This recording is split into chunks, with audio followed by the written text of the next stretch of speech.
What's up guys, I'm Guenther Oka and we're going over the Liquid Force foil tutorial. We're gonna be trying to give you guys the best tips and tricks that we can to ease the learning process of getting on a foil. Our first topic is how to drive. The first two tips are gonna be when you're starting with a new foiler, you're gonna wanna start at a really slow speed and also with no weight in the boat. You can see the platform's out of the water. We wanna start with as little weight as possible. Now that we've drained all the weight out of the boat, we want to check in our mirror to make sure that our rider is either on the left or right side of the boat. From there, we want to put the boat into gear and get them up at a slow speed around 4 to 5 miles an hour. Once we see that they're comfortable, we can then engage the throttle to full speed around 10 to 11 miles an hour. Once you've gotten the rider up to full speed, you can then turn the boat into them to help soften the wave and give them a little bit more room to play. Knowing how to wake surf is a required prerequisite of foiling. Getting up on the foil is going to be very, very similar to getting up on a wake surfer, so it's definitely something you have to know how to do first. A couple tips for getting up on the foil for your first time is having the mast, which is this portion of the foil, positioned all the way back on the board or towards the tail of the board. This helps you keep a lot more weight over the front of the board, keeping the nose down for longer. When you first get up, it's important to have your feet centered in front of the mast, so keeping them here to keep that nose down for longer. When you're first getting up on the foil, it's super important to stay as low as possible and keep that center of gravity really low to the board. There's two different ways of getting up. First one is you can keep the board fully underneath you, under the water, like you would get up on a wake surfer.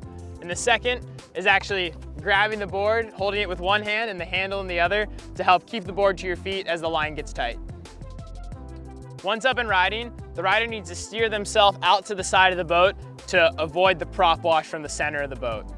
From there, when you're up and riding, as you apply weight to the front of the foil, it'll drive the nose down, and as you apply weight to the tail, it'll lift the foil up. When you're up on foil, try to find a nice level spot to sit and be comfortable at.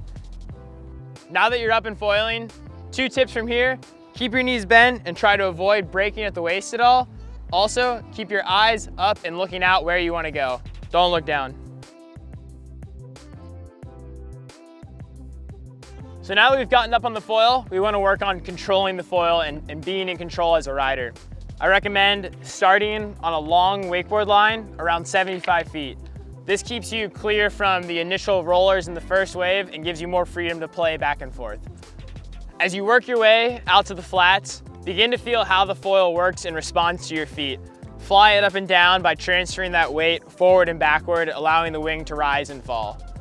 From there, as you begin to steer the foil, really utilize your upper body in pushing your hips from left to right. Try to avoid using your toe and heel movement like you would on a wake surfer or a wakeboard. Just like learning anything new, there's going to be some falls that come along with it. Be sure to cover your face and head when you fall, and even hold on to the line for just half a second longer to clear yourself from the foil.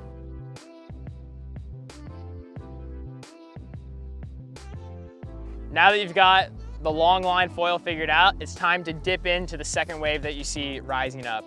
It's gonna feel really foreign at first, but it's really important that as you come into the wave, you will feel the wave pushing the foil up. You need to compensate by leaning over the front of the board and adding weight to the front foot. Once you spend some time in the second wave, you'll feel the line go slack, and that means you're in the right spot. Keep playing with that, and whether you decide to drop the rope or not, it's great practice for the first wave. Once you feel comfortable, move into the first wave, and that's when you can really feel the push of the boat. You also have a clear line of sight, similar to wake surfing, of where to be. As you ride the first wave, keep playing with the wing and finding the highs and lows of it, and if you feel comfortable, drop the rope and begin to surf the foil. I almost think it's easier to not use the rope and have your arms free to steer you and help balance. This is where your foil game really gets elevated, and it's a really great time to just experience this new feeling and begin practicing to make harder turns and bigger maneuvers. All right, that's the basics of starting to learn to foil and getting up. From here, have fun with it and be safe.